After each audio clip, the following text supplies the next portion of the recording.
I think many important issues have come up. I mean, you have talked about the policy stability, which has played an important role. But at the same time, you have also sort of pointed out the significance of governance, which may play a very important role in the future in terms of sustaining the economic growth that we have achieved. Now, what we have learned when Dr. Olivier was talking about a vibrant civil society, the civil society has played an important role not only in making the policies, implement the policies, but also in making the democratic society more accountable, more manageable, and at the same time more effective.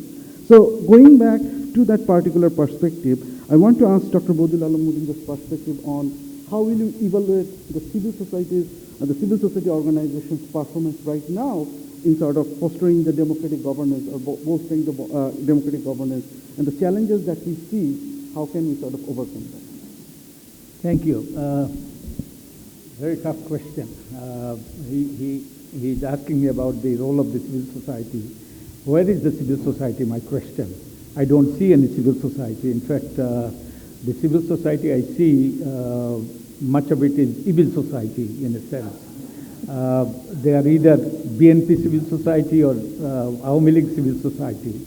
And in fact, our successive governments have been able to divide the core of the civil society into Awami civil society and BNP civil society through patronage distribution, through giving different type of privileges from vice chancellorship to other appointments. So the civil society truly is that part of the society that speaks for people's rights, that speaks out of their commitment to uphold the rights of the people and given by their conscience. And they are non-partisan. And that number has been dwindling over time. So I don't see much of a civil society, unfortunately. But civil society has an important role. I look at governance as in the form of a triangle. In one corner of the triangle is laws, rules, and laws and rules which are framed in the interest of the people, to support the people, to safeguard the interest of the people. So it's very important that rules and laws are the right kind of laws. And we know some laws that we have been now criticizing and asking for the abrogation of those laws, such as the Securities Act. And laws like these are not really framed to promote the interest or promote the rights of the people. So laws and rules must be in the interest of the people. That's one part of the triangle. The other part is the process, the system. The process and system also must be right to be able to make sure that the laws and rules are followed, and also whenever there are inconsistencies, there are deviations, the rules and the systems will kick in and take care of the problem. So this is the second leg of the triangle. The third leg is the institution. There are three types of institution. One is constitutional institution. As you know, these are created to make sure that the power that we as voters that transfer to a group of people who become our representative, they work in our interest.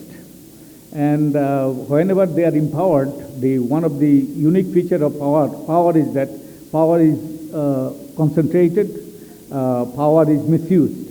So these constitutional bodies are created to make sure that the power doesn't corrupt, and also power is not used in the self-interest of those who have been empowered by being elected. They don't use that power for their own self-interest as well as in their quota interest. And that was not enough. Then there are institutions that are created by laws. The Anti-Corruption Commission, Human Rights Commission, the other commissions. And these are also supposed to serve the same purpose, to keep eyes on the rulers and the people who are empowered, so that they don't misuse power or grab power and concentrate power. Then there is the other leg is the institutions. There are, we talked about two types of institutions, and the other institutions is non-state institutions. That's where comes the civil society. The institutions, the constitutional institutions, as well as institutions created by law, they are supposed to keep eyes on the rulers and those who are powerful. But the civil society is expected to keep tab on everybody, including all these institutions, southern institutions. So if the civil society is not functional, if civil society is not vibrant, if civil society doesn't do its job, then the other institutions can also become non-functional and not serve the interests of the people, rather serve in the interest of the rulers and the coteries. So it's very important that we have a vibrant, strong, functional civil society. Unfortunately, we do not have such a civil society in this country. And one of the reasons is that the space has been shrinking. The restrictive laws and the enforcement of those laws and taking away our political rights as well as our civic rights. And in that situation, the civil society cannot really function. And also in this country there is misunderstanding about civil society, and many times NGOs are taken to represent the civil society, but NGOs are not necessarily civil society. There are different type of NGOs. NGOs come in many shapes and sizes. There are microcredit NGOs, and they really do not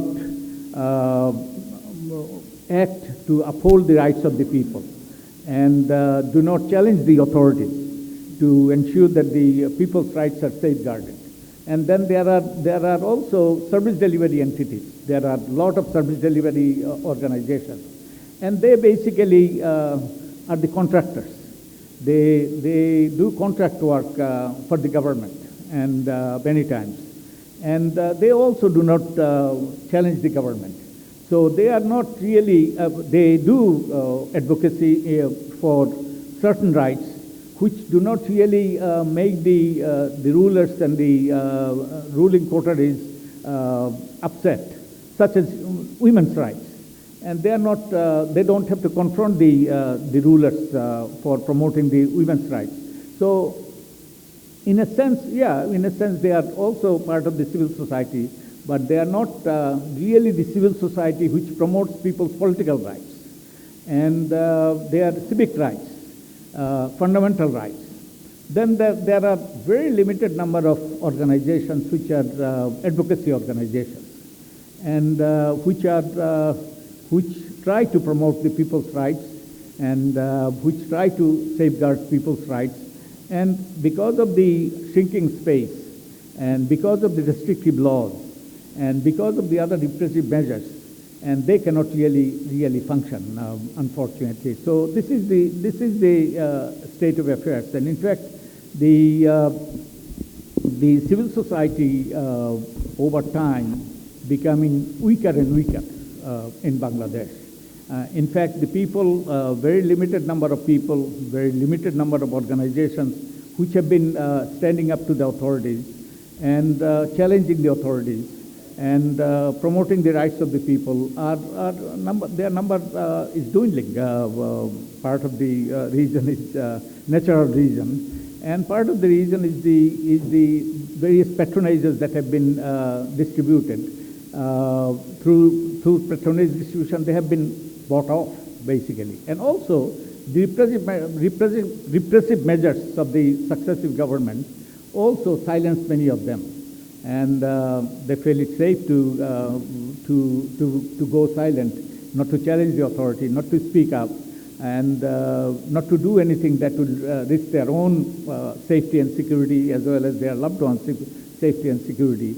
And so this is the state of affairs, and we are not in a good shape. If we are to have a vibrant democratic system, we need not only the vibrant constitutional institutions, we not only need the statutory bodies, but also the non-state institutions. At the same time, we need the right kind of laws, the laws and rules which serve the interest of the people. To give an example, many of you know that two laws were framed at the same time. One was Digital Security Act, another is the Road Safety Act. Digital Security Act went into effect right away because it was not in the interest of the people. It was intended to serve the rulers. So it went into effect right away, and it has been taking its bites and taking its toll on many people. On the other hand, the Road Safety Act, it has been stumbling along, and it has not been able to be implemented yet, because that would have served the interest of the people. That was going against the quota interest. So this is the state of affairs, and right. I'll end here. And thank you. Thanks a lot, Dr. Badiul Majumdar. I mean, you have talked about the blitz in the civil society front. What is the way out? Again, 1.5 minutes? Okay. The way out, the rules, laws, and laws, and the systems and the institutions. And if they function, then we have governance system functioning.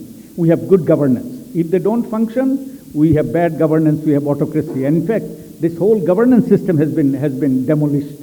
And we had a demolition derby, and as a result, all the powers and everything got concentrated. And the system, the laws are framed not to empower people, but to just do the opposite. And the institutions has been really destroyed, and the systems don't work. Now, if we are to really have good governance, and our economic success would not sustain if we don't have good governance, right governance. And so the rules and laws will have to be framed, amended or thrown out so that they serve the interest of the people.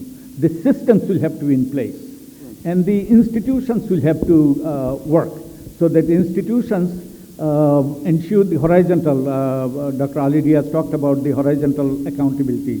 The institutions can ensure horizontal accountability.